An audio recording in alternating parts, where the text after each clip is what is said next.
Assalamualaikum warahmatullahi wabarakatuh. Perkenalkan, nama saya Naurisha Fitri. Saya berasal dari kelas Kimia 5B. Di sini saya akan menjelaskan tentang faktor yang mempengaruhi laju reaksi berdasarkan teori tumbukan. Baiklah, saya akan menjelaskan tentang faktor laju reaksi berdasarkan teori tumbukan. Materi pembahasannya yaitu yang pertama peta konsep, yang kedua materi prasyarat, yang ketiga deskripsi konsep dasar, yang keempat multiple representatif, yang kelima miskonsepsi, dan yang terakhir adalah soal dan pembahasan. Pertama, peta konsep. Dari peta konsep dapat dijelaskan bahwa faktor yang mempengaruhi laju reaksi berdasarkan teori tumbukan ada 4, di mana ada suhu, konsentrasi, katalis, dan luas permukaan. Suhu meningkatkan energi kinetik sehingga laju reaksi berlangsung dengan cepat. Lalu konsentrasi akan mengakibatkan orde reaksi, dan katalis ini berfungsi menurunkan energi aktivasi serta mempunyai 3 jenis yaitu homogen, heterogen, dan autokatalis. Lalu ada luas permukaan yang berpengaruh pada campuran heterogen dan ada kaitannya dengan teori tumbukan. Lalu yang kedua adalah materi prasyarat. Materi prasyaratnya ada 3. Yang pertama ada reaksi endoterm dan reaksi eksoterm. Di dalam kehidupan ini terdapat beberapa reaksi kimia yang berlangsung dengan cepat ataupun lambat. Reaksi kimia ini ada 2, yaitu eksoterm dan endoterm. Reaksi endoterm adalah reaksi kimia yang memerlukan panas, di mana reaksi endoterm ini terjadi jika entalpi standar zat-zat yang bereaksi lebih kecil dari entalpi standar zat-zat hasil reaksi. Sedangkan reaksi eksoterm adalah reaksi yang membebaskan panas, di mana reaksi ini terjadi jika entalpi standar zat-zat yang bereaksi lebih besar daripada entalpi standar zat-zat hasil reaksi. Lalu yang kedua ada konsep laju reaksi, di mana teori laju reaksi ini akan memberikan gambaran tentang jalannya reaksi dan akan menjelaskan alasan-alasan mengapa berbagai faktor dapat mempengaruhi laju reaksi. Yang ketiga, molaritas. Molaritas ini merupakan satuan yang digunakan pada salah satu faktor yaitu konsentrasi, di mana molaritas ini menyatakan jumlah mol zat terlarut tiap liter larutannya. Berdasarkan ukuran konsentrasi zat, laju reaksi dapat dinyatakan sebagai perubahan konsentrasi reaksi atau hasil reaksi tiap satuan waktunya. Lalu yang ketiga adalah deskripsi konsep penting. Konsep-konsep pentingnya yaitu yang pertama konsentrasi.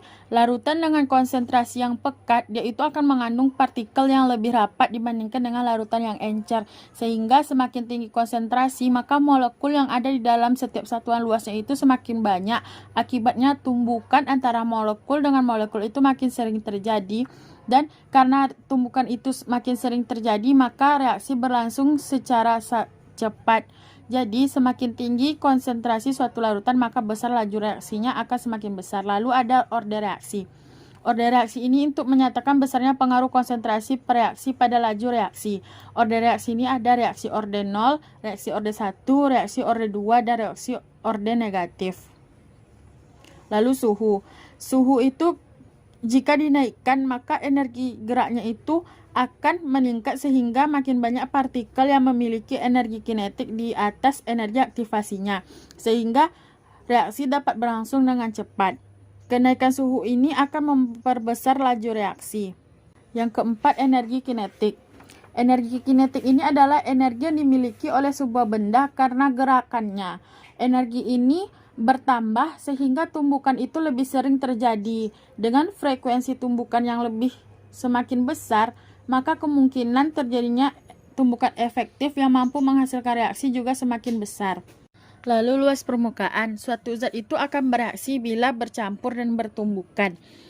Pada percampuran reaktan yang terdiri dari 2 fasa atau lebih, tumbukan itu berlangsungnya itu pada bagian permukaan zat, sehingga padatan yang berbentuk serbuk halus dia itu memiliki luas permukaan bidang sentuh yang lebih besar daripada padatan yang berbentuk lempeng ataupun butiran. Jadi semakin luas permukaan partikel, maka frekuensi tumbukannya kemungkinan akan semakin tinggi sehingga reaksi dapat berlangsung dengan cepat. laju reaksi berbanding lurus dengan luas permukaan reaktan. Lalu campuran heterogen. Campuran heterogen ini adalah di mana campuran dua zat atau lebih yang masih terlihat bidang batasnya. Pada campuran reaksi yang heterogen, reaksi hanya terjadi pada bidang batas campuran. Bidang batas campuran inilah yang dimaksud dengan bidang sentuh. Lalu katalis. Katalis adalah zat yang dapat memperbesar laju reaksi tetapi tidak mengalami perubahan kimia secara permanen. Katalis ini menurunkan energi aktivasi reaksi sehingga energi kinetiknya lebih besar dan reaksi dapat berlangsung dengan cepat, tetapi dia itu tidak mempengaruhi perubahan energi antara produk dan reaksinya. Dengan kata lain, penggunaan katalis tidak akan mengubah entalpi reaksi. Lalu energi aktivasi, yaitu energi minimum yang diperlukan agar zat-zat bereaksi dapat berinteraksi dan bercampur. Energi kinetik partikel tidak melampaui energi aktivasi, maka reaksi itu tidak akan terbentuk atau berlangsung. Sebaliknya, jika reaksinya itu energi kinetiknya lebih besar daripada aktivasinya, maka reaksi dapat berlangsung. Lalu ada katalis homogen, di mana katalis homogen ini adalah katalis yang berada dalam fasa yang sama dengan reaksinya. Di mana katalis homogen ini banyak contohnya, baik dalam segi fasa gas maupun dalam fasa cair atau larutan. Selanjutnya ada katalis heterogen. Katalis heterogen ini berada dalam fasa yang berbeda dengan reaksinya. Biasanya ada dalam bentuk padatan. Katalis heterogen ini biasanya melibatkan reaksi fasa gas yang terserap pada permukaan katalis padat. Terdapat dua jenis proses penyerapan gas pada permukaan padatnya, yaitu ada adsorpsi, yaitu penyerapan zat pada permukaan benda, dan absorpsi, penyerapan zat ke seluruh bagian benda. Lalu ada autokatalis, di mana autokatalis ini adalah zat hasil reaksi yang dapat berperan sebagai katalis. Dan yang terakhir ada teori tumbukan, di mana teori tumbukan ini adalah teori yang menyatakan bahwa ketika partikel reaktan bertumbukan satu sama lain, hanya beberapa yang menyebabkan perubahan kimia yang kita kenal sebagai tumbukan yang berhasil. Yang keempat ada multiple representatif. Multiple representatif ini mempunyai 3 bagian, yaitu simbolik, mikroskopik, dan makroskopik. Yang pertama simbolik. Pada materi faktor laju reaksi ini yang menjadi simbolik adalah lambang-lambang unsur yang terdapat pada reaksi CaCO3 ditambah 2HCl menghasilkan CaCl2 ditambah H2O ditambah CO2. Karena pada reaksi ini merupakan terdiri dari simbol-simbol yang terdapat di dalam tabel periodik, sehingga dia termasuk ke dalam multiple representatif simbolik. Lalu selanjutnya ada mikroskopik. Mikroskopik ini adalah bagian yang tidak bisa diamati oleh mata, sehingga pada faktor laju reaksi ini yang menjadi bagian dari mikroskopik ini adalah partikel yang ada pada saat serbuk CaCO3 dimasukkan ke dalam HCl, di mana pergerakan dari CaCO3, ion H+ dan ion Cl- nya itu kan tidak bisa diamati dengan mata, sehingga itu termasuk ke dalam bagian mikroskopik. Makroskopik ini merupakan pengaplikasian dalam kehidupan nyata dan bisa diamati oleh mata. Jadi pada faktor laju reaksi ini yang menjadi bagian dari makroskopiknya itu pengaplikasian dari laju reaksi tersebut. Di sini saya membuat pengaplikasiannya, yaitu kayu yang akan dibakar itu dibagi dulu menjadi beberapa bagian sebelum dimasukkan ke dalam tungku perapian, di mana ini merupakan salah satu contoh dari pengaplikasian pada faktor luas permukaan. Yang kelima ada miskonsepsi. Di sini ada 3 miskonsepsi. Yang pertama yaitu miskonsepsi yang terjadi adalah kenaikan suhu mempengaruhi energi aktivasi reaktan. Pernyataan tersebut merupakan miskonsepsi karena konsep yang benar itu adalah kenaikan suhu dalam suatu reaksi kimia dapat meningkatkan energi kinetik zat-zat yang bereaksi sehingga reaksi lebih cepat berlangsung. Jadi kenaikan suhu itu dia menaikkan energi kinetik, bukan mempengaruhi energi aktivasi reaktan.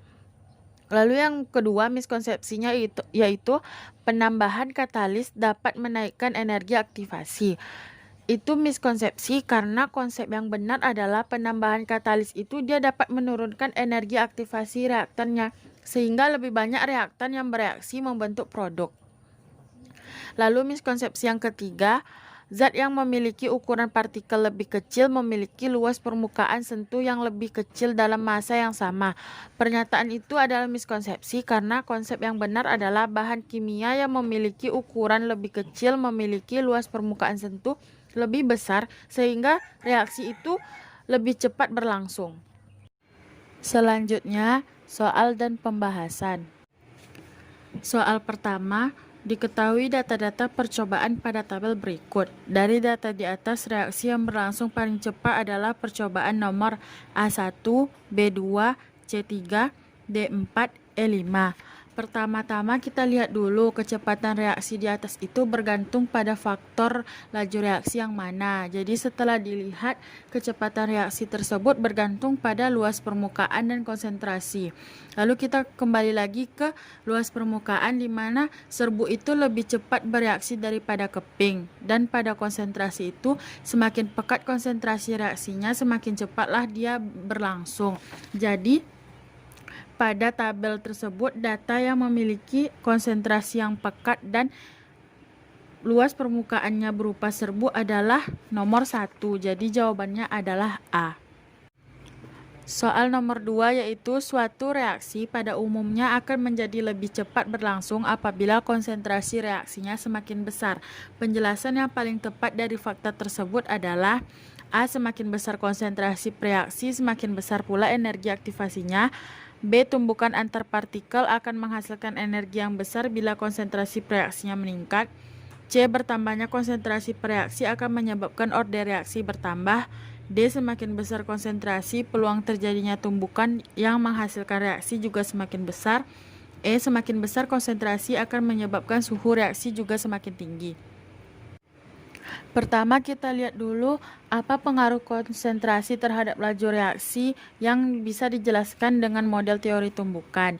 Jadi di sini pengaruh konsentrasi terhadap laju reaksi di dalam model teori tumbukan itu adalah semakin tinggi konsentrasi berarti semakin banyak molekul-molekul dalam setiap satuan luas ruangan.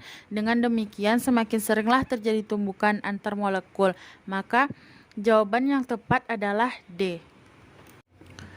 Soal nomor 3, diketahui A ditambah B menghasilkan C ditambah D. Laju reaksi dapat diungkapkan sebagai A. Berkurangnya konsentrasi A per satuan waktu, B. Berkurangnya konsentrasi C per satuan waktu, C. Bertambahnya konsentrasi B per satuan waktu, D. Bertambahnya konsentrasi A per satuan waktu, E. Berkurangnya konsentrasi C per satuan waktu.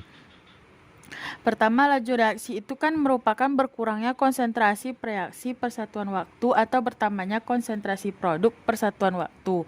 Di sini A dan B merupakan reaksi, sedangkan C dan D itu merupakan produk. Sehingga ungkapan yang tepat adalah berkurangnya konsentrasi A dan B per satuan waktu atau bertambahnya konsentrasi C dan D per satuan waktu. Sehingga jawaban yang tepat adalah A. Demikianlah yang dapat saya sampaikan. Lebih dan kurang saya mohon maaf. Wabillahi taufiq wal hidayah. Assalamualaikum warahmatullahi wabarakatuh.